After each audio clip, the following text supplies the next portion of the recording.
Hello అందరికీ welcome to Santosh talks. ఈ వీడియోలో షాకింగ్ ఎలిమినేషన్ ఈ వారం అయితే జరగబోతుంది. మీరు ఊహించరనమాట. చాలా మంది వీడియోలో సుమన్ శెట్టి గారు ఎలిమినేట్ అని చెప్పారు కదా. సుమన్ శెట్టి గారు అయితే ఈ వారం సేఫ్. సుమన్ శెట్టి గారు ఎలిమినేట్ కావడం లేదు. ఎలిమినేషన్ అవుతుంది ఎవరు అంటే Rithu Chowdary. Rithu Chowdary is going to be eliminate from the Bigg Boss house. దానికి గల కారణాలు చాలా ఉన్నాయి. ఎప్పుడైనా ఒక కంటెస్టెంట్ నెగిటివ్ గా ఉన్నప్పుడు ఇంకా నెగిటివ్ గా జరిగితే ఎలిమినేట్ అవ్వక తప్పదు.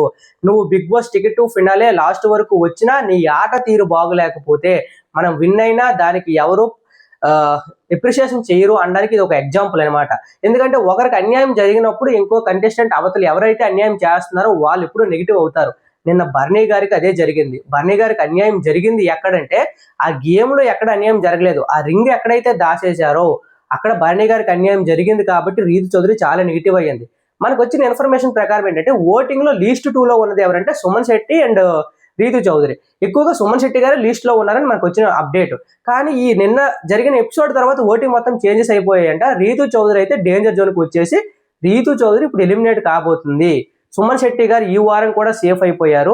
రీతు చౌదరి ఫ్యాన్స్ ఎవరైనా ఉంటే మీ ఒపీనియన్ ఏంటి? సుమన్ శెట్టి గారు ఎలిమినేట్ అయ్యి ఉంటే బాగుండేదా, రీతు చౌదరి ఎలిమినేట్ అవ్వడం నీకు నచ్చింది అనేది కింద కామెంట్ చేయండి. అలాగే వీడియోని లైక్ చేయండి. పక్కన హైప్ అనే ఆప్షన్ ఉంటుంది. హైప్ అని క్లిక్ చేస్తే ఇంకో 10 మందికి రీచ్ అవుద్ది.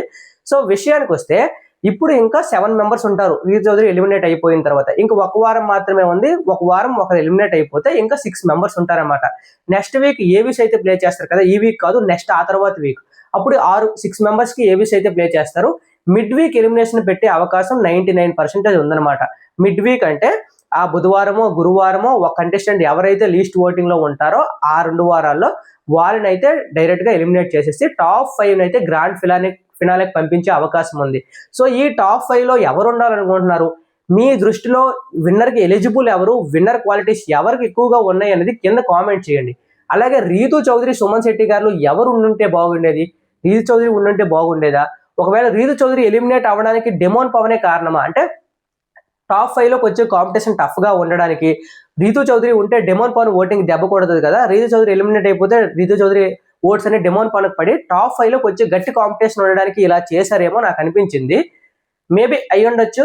ఇది డెమోన్ పవన్ ఫ్యాన్స్ కి అయితే చాలా గుడ్ న్యూస్ అనమాట. రీతు చౌదరి ఎలిమినేట్ అయితే తన ఓటింగ్ మొత్తం కలిస్తే నెక్స్ట్ వీక్ సుమన్ శెట్టి గారు వెళ్ళిపోతే అది బర్నీ గారికి ఓటింగ్ కలిసి మంచి టఫ్ కాంపిటీషన్ ఉంటుంది. సంజనా గారు టాప్ 5కి వెళ్ళే అవకాశం ఉంది.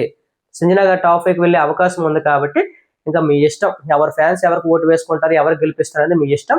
వీడియోని అయితే లైక్ చేయండి, ఛానల్ సబ్స్క్రైబ్ చేయండి. 2:30కి మనకి సాటర్డే అప్డేట్స్ అన్ని వస్తాయి. ఎపిసోడ్ కంప్లీట్ అయిపోయిన తర్వాత 2:30కి మన ఛానల్లో వీడియో ఉంటుంది. ఏంటి సాటర్డే జరిగాయి, ఏం అప్డేట్స్ జరిగాయి, ఏ సేవింగ్ ప్రాసెస్ ఏంటి మొత్తం ఎక్స్ప్లెయిన్ చేస్తాను.